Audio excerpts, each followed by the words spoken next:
Once small communities, many cities and regions are finding themselves becoming metropolitan areas. And with the population growth comes one of the biggest challenges. How do we get people where they want to go?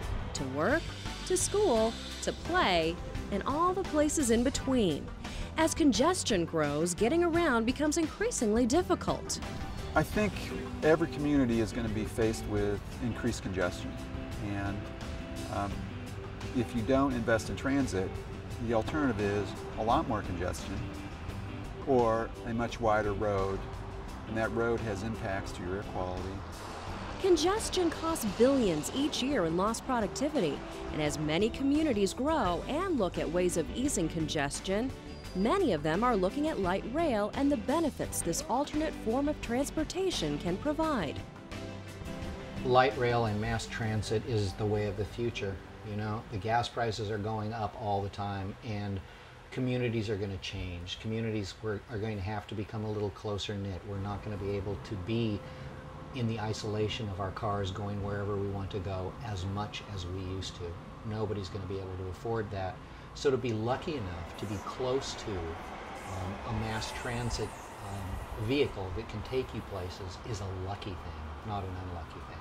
It can only be good for you as you grow older. It can only be good for your property values. It can only be good for sustaining the way that you want to live your life when you can't use that vehicle any longer. One city that has seen success from implementing light rail has been Portland, Oregon. Dubbed America's most European city, the metro region has a plan. A countryside line to build density, prevent urban sprawl, and a transportation plan that uses light rail. Governments are faced with demand for more services with less resources. So how you kind of defeat urban sprawl in a way that concentrates housing and employment in city centers in order to produce tax revenue that you can use for funding police and other things has been one of the keys to Portland and this region's success, in addition to protecting the farmland. You don't solve congestion. What you try and do is you try to provide very real alternatives to being in a single occupant vehicle. If you are charged with leading a community, you need a variety of alternative transportation modes to make a community function. This is just adding one more mode into the mix. And when you do that, the entire community functions better. MAX, or Metropolitan Area Express, is the name of Portland's light rail system. MAX started off as a small transportation link some 20 years ago. Now the system spans 77 kilometers of light rail track, with more planned to various urban centers of the metropolitan region, all of it a part of the region's growth plan. When you're looking at kind of land use, you have to be looking at transportation simultaneously. That's been the key to this region. So the interstate project has benefited not only the whole region, but the citizens in North Portland. So it's been a great success. One of the most recent successes has been the opening of the Interstate Max Yellow Line in 2003. The new extension travels from the city's core through North Portland. The benefits, not only to North Portland, but to the whole city, have far exceeded what our expectations were when we voted for it. I think one of the key benefits of the interstate light rail is it's connecting an outer portion of the city to downtown. It's making a tighter community. MAX is helping to take people out of their cars and off the region's clogged highway system. Because of Portland's continued growth, building more roads was clearly not the answer, and light rail provided an attractive alternative. You know, I asked all the questions and I looked at all the studies about why not just do it with bus service, because bus service is cheaper. And it's because this is not just a transportation strategy, it's a land use strategy. In fact, it starts with a land use strategy, and transportation is an important part of it. The Interstate Max Yellow Line was built to ease congestion on a busy nearby freeway. Lacking the necessary amount of undeveloped land and knowing the difficulty of building this major piece of infrastructure in an already established city, it was decided the new light rail line was to be built down the middle of a former four-lane highway, Interstate Avenue. Years of traffic and pollution had taken its toll on the surrounding neighborhoods, but once the construction was complete, people got a glimpse of their new neighbor and what it meant. Oh, if you look up and down the street, you can really see the changes. The new stores, the new businesses, the restaurants, the art gallery, and people coming into the firehouse. You know, it's just increased the livability, the community livability in this area, just 100%. I've seen a marked change, people coming in, there was just hope. The neighborhood seemed to pick up a great level of hope that things were going to be better financially, you know, economically. The community investment has been just tremendous. A lot of younger couples have now moved back into that community, which you never would have seen 5-10 years ago. Those new residents are drawn by the quality of life light rail brings, an alternative means for traveling down a congested corridor. If you go along our alignment that's behind us, you can go to, and you'll see different nodes where development has happened in a manner that fosters walking, fosters bike riding, and fosters a land use that isn't as auto-dependent. And I think in Oregon and in Portland, we're really trying to promote that. It's not that we're saying the car is bad, but we're trying to say you got to have real alternatives. It can accomplish multiple objectives. It can preserve the environment because it's bad for everybody to have sprawl, and it's also expensive. Because when you have sprawl, you also have to pay for sewers and roads and everything else. So here it allows a concentration and really helps with housing and creating opportunities for your young families to own homes near and lower in a way that they can contribute. It helps on the job creation side. Once you provide a transportation link as vital as this is, the jobs come back. And it takes a while. One of the goals I think the city had in mind with this transportation link was to refocus people working in the inner city, and that is happening here. With this new transit option nearby, people are pouring into neighborhoods that line Interstate Avenue, and some are finding it too profitable to leave. People are celebrating it. They are investing in their homes. They are investing in businesses.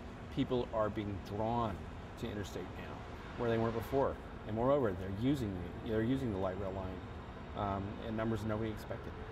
Friends in the neighborhood who bought homes before the line was approved, and they've been wanting to move into a condominium just to reduce their maintenance responsibilities. They don't want the hassle of owning a home anymore, but they haven't sold their home simply because the appreciation year after year has been so great. They're unwilling to miss out on another year of appreciation along the Max line because it's influenced property values that much. Property values within, 6 to 8 blocks of light rail have got, I say, a good 15% premium on them. So if you're within walking distance of light rail, your land is worth at least 15% than compared to an identical house somewhere else in the general vicinity. The added density in this part of the city has meant the return of small business. Other people are starting to feel the security of, they see the light rail go in, they see our projects go in, and now the people that kind of wait for others to do it can now see that progress. So we're seeing a lot of the older buildings getting remodeled. Now the grocery stores are moving in, and it takes a couple years, but they really see the process. And the existing businesses along the alignment are doing what they can to take advantage of the influx of people. There are a lot of investors coming to this area, and it's been a good thing because we needed it here. We needed a little bit of a kickstart. A lot of families moving in, a lot of foot traffic. It seems very alive. I think what it has meant to the community is it's an opportunity to accomplish all those other goals that they had, their vision for their future, for more livable neighborhoods, for better parks, better streetscape, better businesses that they could walk to or take light rail to. So it's about improving quality of life. But what was construction like for those in the surrounding areas, and was it worth it? I don't think it was that disruptive to our neighborhood, frankly. I did not hear the noise that some people said that was present. I would definitely say that the construction and some of the hassles that come with that are definitely worth it. As people embrace the many aspects of the changing neighborhood, it's surprising to see the impact a simple transit tool can make on a community. I came at this political office more from a community activist standpoint, involved on crime issues, youth employment issues, economic issues. And I underappreciated how the spending money on infrastructure like light rail could have multiple benefits, and including bring us together more as a community. But before any of the trains were running, before all of the construction, before the plans were drawn up, the community had their say throughout the formal process. The process, it looks like it would be disturbing, but in the long run, it's so beneficial to the residents, because what they will find is that the quality of the environment improves. Now, it's disruptive at first, but after the light rail is in, then the whole level of the community is much, much better, much improved. There was a whole area that didn't want Max to be here. They believed that we didn't need Max, that it would just rip up the community, that it would be ugly, that it would be hard for businesses to get along with the Max here. But once it was done, all of a sudden, there's the business. And now, I mean, they're packed. You know, there's business there all the time. Welcome aboard. This is a Yellow Line train to City Center. Even with all the benefits of light rail, a clean, efficient way of getting around, improved air quality, and an overall better quality of life, making the choice to build light rail can be hard because change can be difficult for some. Any change is disruptive in your personal life, in your house, in your job. Change is disruptive, and it can be scary. And so acknowledge that, and that's okay, and talk people through that. Some of the fear of the project comes from the unknown and just trying to explain the project to them. Everything from where are the tracks going to go to how are we going to deal with this during construction. Those are the type of things that I ran into that were the biggest issues. Some were just total misconceptions of the noise of the trains and how those are going to keep them awake. And the reality is most people don't even notice that they're there now. Hinton, North Denver Avenue. Doors to my right. I think the people who really wanted it love it, and the people who really feared light rail coming to the street really quietly, one, definitely accept it, and two, quietly feel like it's helping the street, helping their business. It's definitely helped property values. Development, community, transit choice, the benefits add up. And as any region looks at light rail as a way of moving people, a way of moving forward and promoting reurbanization, the whole process will take time and the involvement of all those living and working in the community. I think there's a healthy amount of skepticism when there's only a few people telling others what they think should be done. I think projects are a lot more successful when the community is engaged. I've also seen it really foster leadership in the community.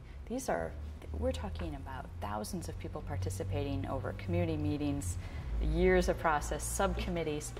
Just by going through that process, we formed leaders in the community. We've really fostered that. They had debates about their future. And in the end, this new transit tool has meant more than just moving people, but has meant an overall investment in the community, the businesses, and the neighborhoods in which it serves.